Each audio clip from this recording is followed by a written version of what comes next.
प्यारे साथियों, आज हम रसायन विज्ञान जगत के एक ऐसे तत्व के बारे में चर्चा करने वाले हैं कि जिसमें बेटा अनेक प्रकार के गुण पाए जाते हैं और ऐसे ऐसे गुण कि जिस कारण से हमें इसे एक दूसरी बुक में पढ़ना पड़ता है, यानी कि कार्बनिक रसायन में पढ़ना पड़ता है।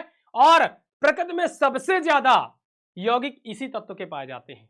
तो मैं स्वागत करना चाहूंगा आप सभी का आज के इस कार्बन के सामान्य परिचय वाली क्लास में, जिसमें बेटा आज हम पूरी तरह से डिटेल में जानेंगे कि कार्बन क्या होता है।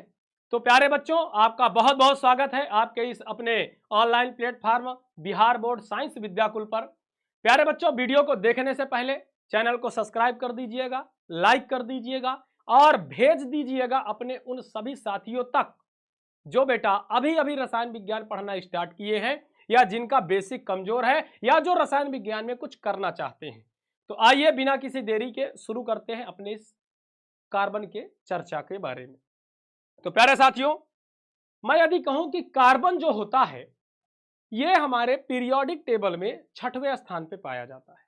मतलब कहा जाए तो जो कार्बन है इसका परमाणु क्रमांक 6 पाया जाता है। अच्छा, जिस किसी का परमाणु क्रमांक एक संख्या, सभी तत्वों का जो परमाणु क्रमांक है एक संख्या होती है और ये संख्या हमें कुछ चीजों के बारे में भी बताती है, ये आपको पता होगा।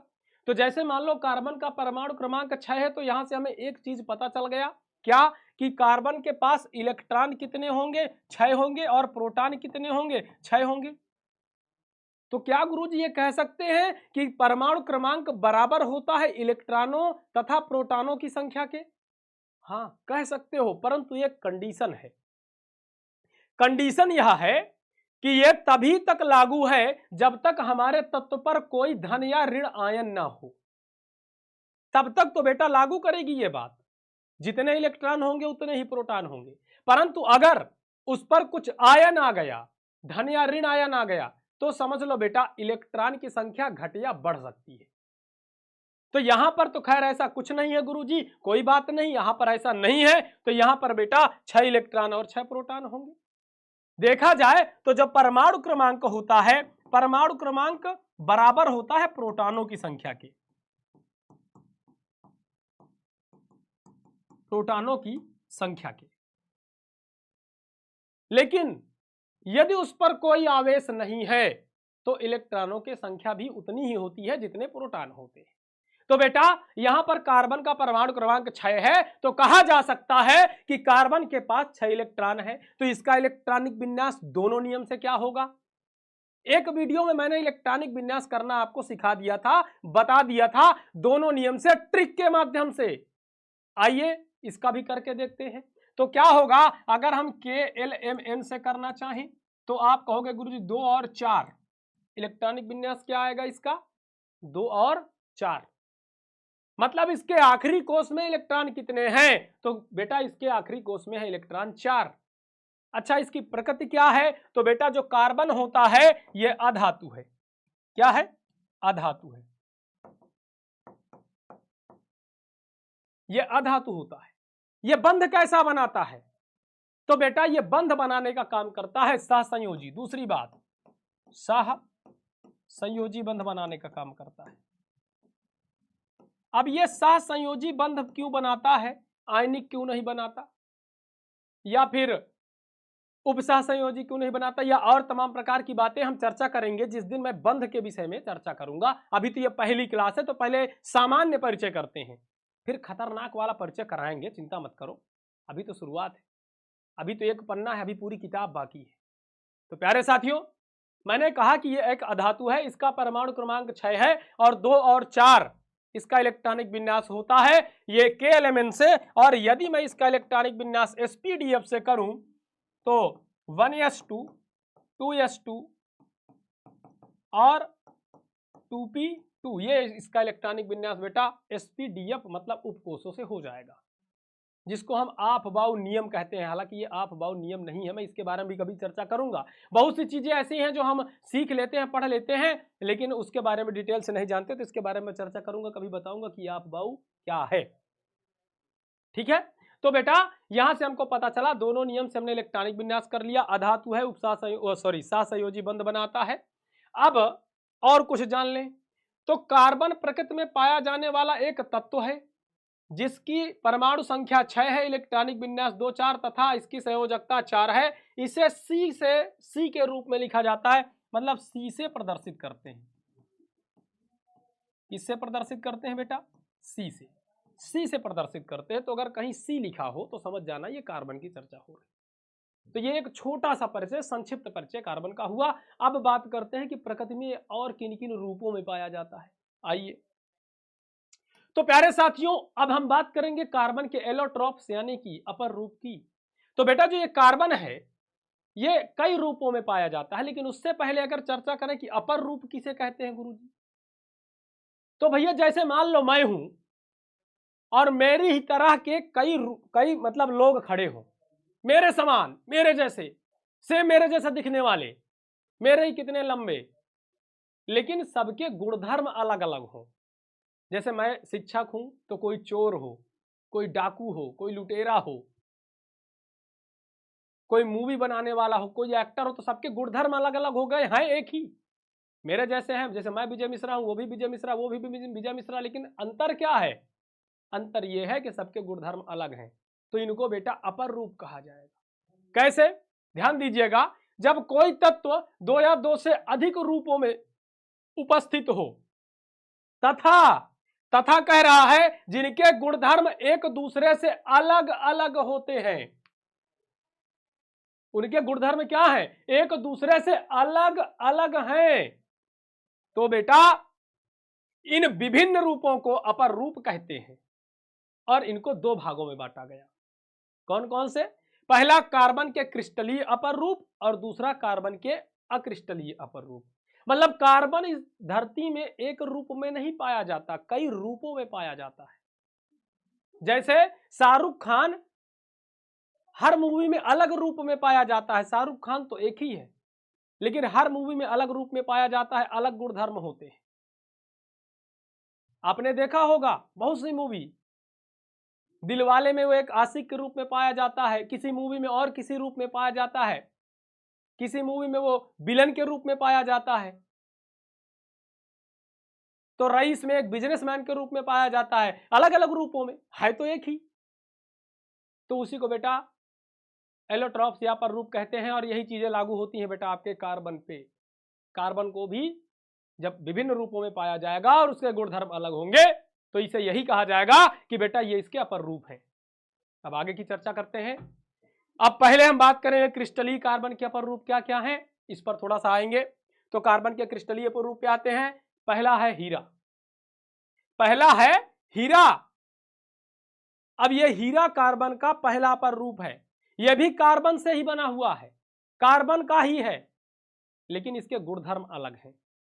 क्या है? इसके गुणधर्म अलग हैं। आइए देखते हैं कैसे।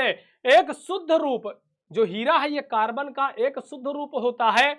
इनको हीरे की खानों से प्राप्त किया जाता है। ये हीरा कहां से प्राप्त होता है? हीरे की खानों से प्राप्त होता है। ये कार्बन का एक शुद्ध रूप होता है। ये खाने मुख्यतः दक्षिण अफ्रीका, ब्राजील, अमेरिका, रूस एवं भारत में ही पाई जाती हैं। विश्व के समस्त हीरों का लगभग 95% हीरा दक्षिण अफ्रीका में पाया जाता है। तो बेटा जो ये कार्बन है ये क्रिस्टलीय अपर रूप है हीरे का, मतलब ये हीरा जो है कार्बन का क्रिस्टलीय अपर रूप है और ये दक्षिण अफ्रीका में 95% पाया जाता है। ये एक प्रकार का शुद्ध कार्बन होता है और ये तैयार कैसे होता है? तो बहुत अधिक दाब, जब बहुत अधिक दाब होगा कार्बन के ऊपर तो बेटा वो हीरे में बदल जाएगा। बहुत अधिक दबाव पर बनता है और इसके गुणधर्म के बारे में भी चर्चा करेंगे, चिंता मत करो, एक एक चीजें बताएंगे। और ये हीरे की जो संरचना है वो टेट्राहेड्रल होती है। इसमें एक कार्बन इस प्रकार से दूसरे कार्बन से जुड़ा होगा, दूसरा कार्बन फिर किन्हीं अपने आसपास के 3 कार्बनों से जुड़ा होगा और ये फिर 3, ये फिर 3, इस तरह से बेटा, इस तरह से इसकी हीरे की संरचना पाई जाएगी। कैसी? टेट्राहेड्रल संरचना होती है। आगे आ जाओ। और इसके बारे में एक दो चीजें, वैसे तो हीरे के बारे में जानते हो, आभूषण बनाने में इसका प्रयोग किया जाता है। किसमें? ये कार्बन है, ये बहुत चमकदार होता है। क्या होता है ये चमकदार होता है बेटा, चमकदार। दूसरा, आभूषण बनाने में इसका उपयोग किया जाएगा। और कहा तीसरी बात, बहुत कठोर होता है, बहुत ज्यादा कठोर होता है। कैसा होता है? हीरा जो होता है बेटा बहुत ज्यादा कठोर होता है, बहुत ज्यादा कठोर होता है। भैया कठोर लिखना है महाराज, कठोर, बहुत ज्यादा कठोर होता है। वैसे इतनी जानकारी हमें रखनी है कि हीरा जो है ये कार्बन का क्रिस्टलीय अपर रूप होता है, टेट्राहेड्रल इसकी संरचना होती है और ये बहुत ज्यादा कठोर होता है, आभूषण बनाने के काम में आता है। तो ये पहला अपर रूप हो गया। अब दूसरे अपर रूप पे बात करते हैं, ग्रेफाइट। दूसरा अपर रूप क्या है बेटा हीरे का? ग्रेफाइट। गुरुजी ये कैसा होता है, इसके बारे में भी बताइए। तो बेटा जो ग्रेफाइट है, आपने लिखने वाली पेंसिल देखी होगी, तो जो लिखने वाली पेंसिल में काला काला जिसको आप काट करके लिखने के योग्य बनाते हो वो बड़ा मुलायम होता है। ब्लेड से काटते हो, कटर में डाल के छीलते हो, तो बेटा वो आपका मुलायम वाला जो पदार्थ है जो आपके कॉपियों में चलता है, जिससे स्केच तैयार होता है, उसे बेटा ग्रेफाइट कहते हैं। पहले उसे ग्रेफाइट नहीं, सीसा कांच कहा जाता था। क्या कहा जाता था? सीसा पेंसिल कहा जाता था। लिखने वाली पेंसिल को सीसा पेंसिल कहा जाता था, परंतु जबकि ये पेंसिल में सीसा नहीं ग्रेफाइट पाया जाता है, वो सीसा नहीं ग्रेफाइट पाया जाता है। और ये ग्रेफाइट बेटा जो है ये कार्बन का एक अपर रूप होता है तथा एक प्रकार की अधातु होती है। तो ग्रेफाइट भी क्या हो गया? अधातु है। दूसरी बात, कार्बन का एक प्रकार का अपर रूप हो गया। कहां पाई जाती है? पेंसिल में, पेंसिल में पाई जाती है और अधातु है, ये बात याद रखना, अधातु है और कार्बन का अपर रूप है। कैसा अपर रूप है? क्रिस्टलीय। ये बातें याद रखना, कार्बन का क्रिस्टलीय अपर रूप है। अगर आप 11 में हो 12 में हो तो दोनों के लिए जरूरी है, ये चीजें पता होनी चाहिए। इसकी जो संरचना है वो कुछ इस प्रकार होती है। ये आपकी क्या है बेटा? ग्रेफाइट की संरचना, ग्रेफाइट की संरचना। ये आपको जहां जहां बेटा ये गोला गोला दिख रहा है बेटा, ये आपके कार्बन के कण हैं और ये एक दूसरे से कुछ इस प्रकार से जुड़े होते हैं। आप देख लीजिए, जैसे आपने बेंजीन रिंग देखी है ना, सेम ऐसे ही रिंग बना करके एक दूसरे से जुड़े होते हैं। ठीक है बेटा, ये अब हम आगे चलते हैं तीसरे क्रिस्टलीय अपर रूप की तरफ। ये हो गया आपका दूसरा क्रिस्टलीय अपर रूप। अब ये तीसरा है बेटा, तीसरा होता है फुलेरीन। कार्बन का तीसरा क्रिस्टलीय अपर रूप है फुलेरीन। अब ये फुलेरीन क्या है? ये बेटा एक प्रकार से कार्बन का अपर रूप है। इसमें जो कार्बन के अणु हैं ये परमाणु के रूप में होते हैं और एकल और दोहरे बंधन से जुड़े रहते हैं। इसके परिणाम स्वरूप एक बंध या आंशिक रूप से बंध पिंजरे जैसी संरचना तैयार हो जाती है। मतलब इसमें बेटा कार्बन के जो परमाणु हैं वो एक दूसरे से या तो एकल बंध द्वारा जुड़े होंगे या फिर डबल बंध द्वारा जुड़े होंगे और ये आपस में ही जुड़ जुड़ करके इस तरह से जुड़ जुड़ करके क्या बना लेते हैं बेटा? एक पिंजरे जैसी संरचना बना लेते हैं। पिंजरे जैसे लगभग इसमें कार्बन 60 कार्बन इसमें पाए जाते हैं। बेटा ये क्या करते हैं? एक दूसरे से जुड़ करके एक पिंजरे जैसी संरचना, जैसे आपने फुटबॉल देखा है, फुटबॉल देखा है, फुटबॉल, तो बेटा ये फुटबॉल जैसी संरचना बना लेते हैं। कौन?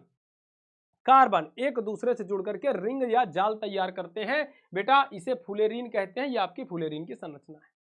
इसका उपयोग फुलेरीन का कहाँ किया जाता है? तो बेटा अर्धचालक, जैसे आपका अर्धचालक पट्टी बनाने में, जैसे अर्धचालक का इस्तेमाल किया जाता है आपके सौर ऊर्जा वाले जो पैनल बनते हैं उनमें किया जाता है।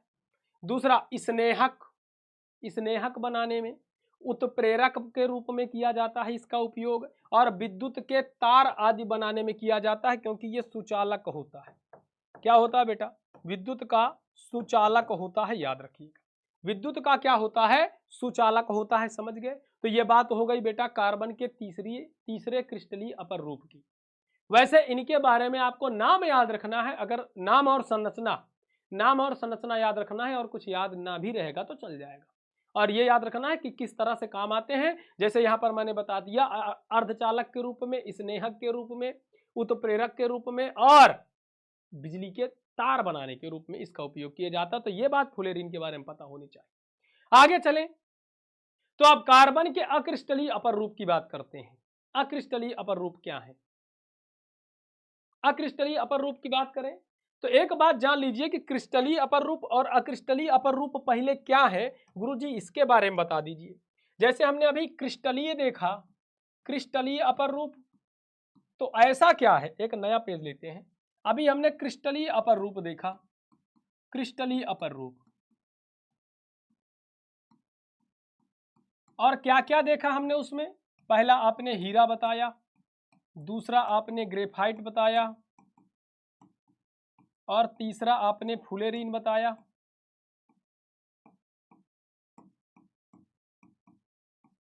यही बताए थे, 3 बताए थे। कितने बताए? 3 बताए, हीरा, ग्रेफाइट, फुलेरीन, है ना। और अब हम बात करने वाले हैं बेटा अक्रिस्टलीय की।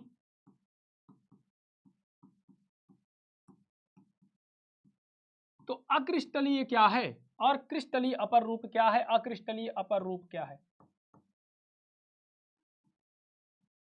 ऐसा क्या है कि इनका नाम अलग अलग दे दिया गया? देखो, जो क्रिस्टलीय होगा, जो क्रिस्टलीय अपर रूप होगा, उसमें जो कार्बन के कण हैं या जो कार्बन के परमाणु हैं वो एक ज्यामिति में व्यवस्थित होंगे। क्या होंगे? एक निश्चित ज्यामिति में होंगे। क्या होंगे बेटा? निश्चित ज्यामिति। ज्यामिति इनकी फिक्स होगी, इनके परमाणुओं के, इनमें जो कार्बन परमाणु हैं, जो इनमें कार्बन परमाणु हैं, कार्बन परमाणु, जो इनमें कार्बन परमाणु हैं, इनकी ज्यामिति क्या होगी बेटा? फिक्स होगी, निश्चित होगी। परंतु इसमें कार्बन परमाणुओं की ज्यामिति फिक्स नहीं होगी। कार्बन परमाणुओं की ज्यामिति या पैटर्न ज्यामिति फिक्स नहीं होती, फिक्स नहीं होती। कोई भी कण कहीं भी लगा होगा, मान लो एक ऐसे है, कैसे है, कैसे है, कैसे है, कैसे है, कैसे इस तरह से होगा, ठीक है। ज्यामिति फिक्स नहीं होगी तो उसको अक्रिस्टलीय कह देंगे। तो हमने अभी तक जो पढ़ा उनकी ज्यामिति फिक्स थी, उनकी बनावट एक निश्चित पैटर्न में थी, लेकिन इसमें जो कणों की लगावट या जो कणों का सिस्टम है जुड़ने का, वो एक निश्चित क्रम में नहीं होता, तो इसलिए हम इसको अक्रिस्टलीय कहते हैं। अब आइए पहला अक्रिस्टलीय अपर रूप देखते हैं भैया। पहला अक्रिस्टलीय अपर रूप क्या है? पहला क्रिस्टलीय अपर रूप है बेटा कोयला। कोयला, वही कोयला जो ईंट वाले भट्टों में काम आता है, ईंट वाले भट्टों में काम आता है, अंगीठी में जलाते हो, अंगीठी में जलाते हो, वही कोयला। ये क्या है? ये अक्रिस्टलीय अपर रूप है कार्बन, ये भी, इसमें भी कार्बन ही पाया जाता है। आगे की चर्चा करूं तो कोयले का उपयोग हम कहां करते हैं? ईंधन के रूप में। और कहां करते हैं? ईंधन के रूप में हो गया, ईंधन गैसों के निर्माण करने में, संश्लेषित पेट्रोल में, और संश्लेषित पेट्रोल के अलावा इसको बेटा हम 2 भागों में बांट देते हैं। कौन कौन से? इसको बेटा जो कोयला है इसको हम 2 भागों में बांट देते हैं। कोयले को हम 2 भागों में बांट देते हैं। कौन कौन से? एक बेटा कोक, और दूसरा बेटा गैस कार्बन।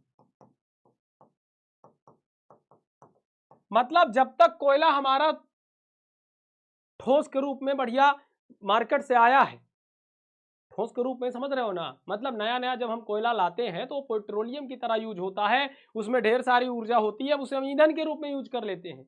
और ईंधन के बाद भी उसका उपयोग हम कोक के रूप में भी कर सकते हैं। कैसे? आइए देखते हैं। तो बेटा फिर हम क्या करते हैं? इसका उपयोग करते हैं कोक के रूप में। कोक क्या होता है? तो कोयले को वायु की अनुपस्थिति में गर्म करने पर, मतलब वो जो कोयला है जिसको आप भट्ठे में ईंटा पकाने में उपयोग में लाते हो, जिसको अंगीठी में उपयोग में लाते हो, उसी कोयले को अगर आप वायु की अनुपस्थिति में गर्म कर दो तो गर्म करने के बाद वाष्पशील अवयव मुक्त हो जाएंगे। जो उससे वाष्पशील अवयव हैं वो क्या होंगे बेटा? वाष्प के माध्यम से उड़ के बाहर चले जाएंगे, और जो उसकी राख शेष बचती है उसे कोक कहा जाता है। और इस कोक का इस्तेमाल बेटा आप जो है धातु के निष्कर्षण में करोगे। धातु के निष्कर्षण में इसका बहुत उपयोग किया जाता है। कहां बेटा? धातु के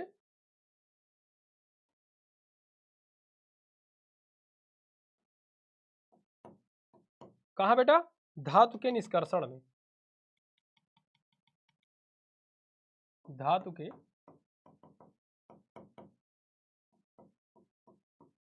निष्कर्षण में आगे की चर्चा करूं।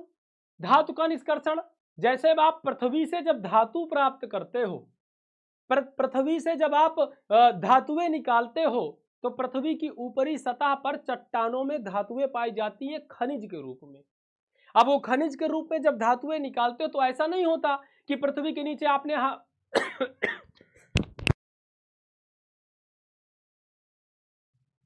कि आपको धातु प्राप्त करनी थी, आपने फावड़ा उठाया और पृथ्वी को खोदना शुरू कर दिया, लोहा निकाल लिया, सोना निकाल लिया, एल्युमिनियम निकाल लिया, ऐसे तो ना निकालते हो। तो क्या करते हो? तो आप पहले चट्टानों से खनिज को प्राप्त करते हो।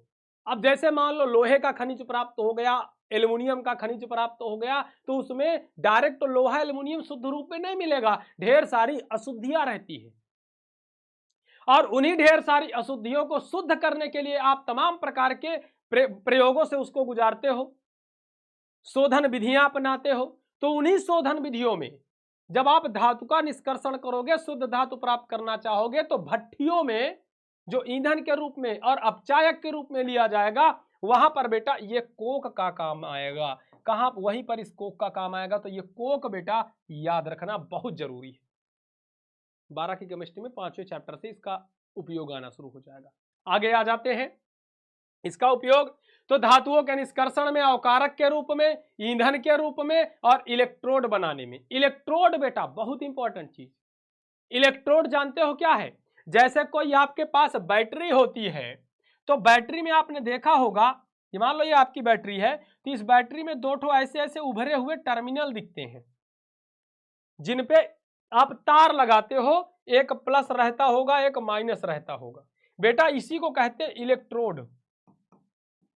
और इस इलेक्ट्रोड का निर्माण बेटा कोक से किया जा सकता है, या कोक से इस इलेक्ट्रोड को बनाया जाता है। किससे? कोक से। कार्बन के उसी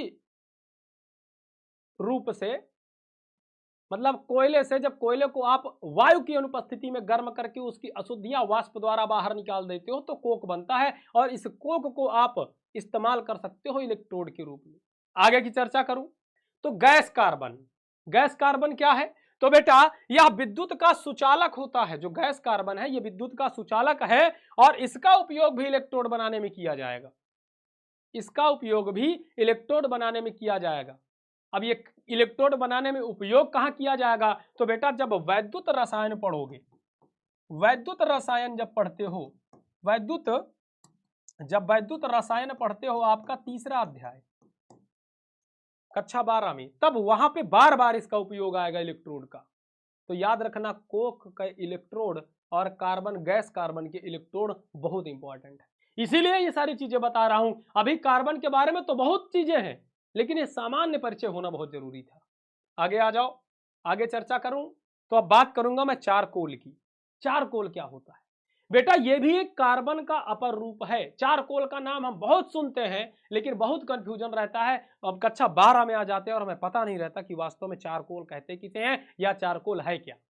बहुत से बच्चे होंगे जिनको नहीं पता। बहुत आसान चीज है बेटा। जब किसी इंसान को या किसी जीवित प्राणी को, किसी जंतु को जलाया जाए और उसकी जो अस्थि की राख है, हड्डी की राख है, वो जो कार्बन बचता है, वो जो अवशेष प्राप्त होता है, उसे बेटा जंतु चारकोल कहते हैं। और यदि किसी पेड़ पौधे को जलाया जाए और जलाने के बाद जो उसका अवशेष बचता है, उसे काष्ठ चारकोल कहते हैं। तो बेटा चारकोल दो प्रकार के होते हैं, मतलब ये एक प्रकार की राख होती है। तो बेटा चारकोल कार्बन का एक अशुद्ध रूप होता है। अशुद्ध क्यों हुआ गुरुजी? क्योंकि यह वायु की उपस्थिति में गर्म कराया जाता है, जलाया जाता है, जिस कारण से इसमें ढेर सारी अशुद्धियां आ जाती है। तो कैसा है बेटा? यह अशुद्ध होता है। कारण क्या है? इसको गर्म किया जाता है या जलाया जाता है, किसकी? O2 की उपस्थिति में। इसकी बेटा O2 की उपस्थिति में जलाने की वजह से इसमें ढेर सारी अशुद्धियां आ जाती है। और इसी के कारण बेटा ये अशुद्ध कार्बन का अपर रूप माना जाता है। और ये दो भागों में बांटा गया। कौन कौन सा? पहला, यह काष्ठ चारकोल एवं चीनी चारकोल का प्रकार होता है। पादप चारकोल, मतलब यदि किसी पौधे की बात करें, उसको जलाया जाए और उसकी राख बचे, उसको हम चीनी चारकोल, ठीक है बेटा, सुन लेना, चीनी चारकोल या काष्ठ चारकोल कहते हैं। और यदि हम जंतु चारकोल की बात करें तो यह अस्थि चारकोल एवं रक्त चारकोल होता है। जब किसी व्यक्ति, मतलब चाहे मुझे हो, चाहे तुम्हें हो, कुत्ते को हो, बिल्ली को हो, हाथी को हो, सांड को हो, गाय, भैंस, कुत्ता, सुअर, बिल्ली, जितने भी जीव हैं, अगर उन जीवों को जलाया गया तो उनके अंदर रक्त भी है, मांस भी है, हड्डियां भी है, और जब वो जलेंगे तो उसके अंदर राख भी बचेगी, और वही राख आपका क्या कहलाएगी बेटा? जंतु चारकोल। आगे चलते हैं।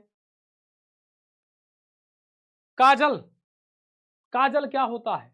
तो बेटा काजल कार्बन युक्त पदार्थों को हवा में काफी मात्रा में जलाकर प्राप्त धुएं को कंबल में एकत्रित कर लेते हैं।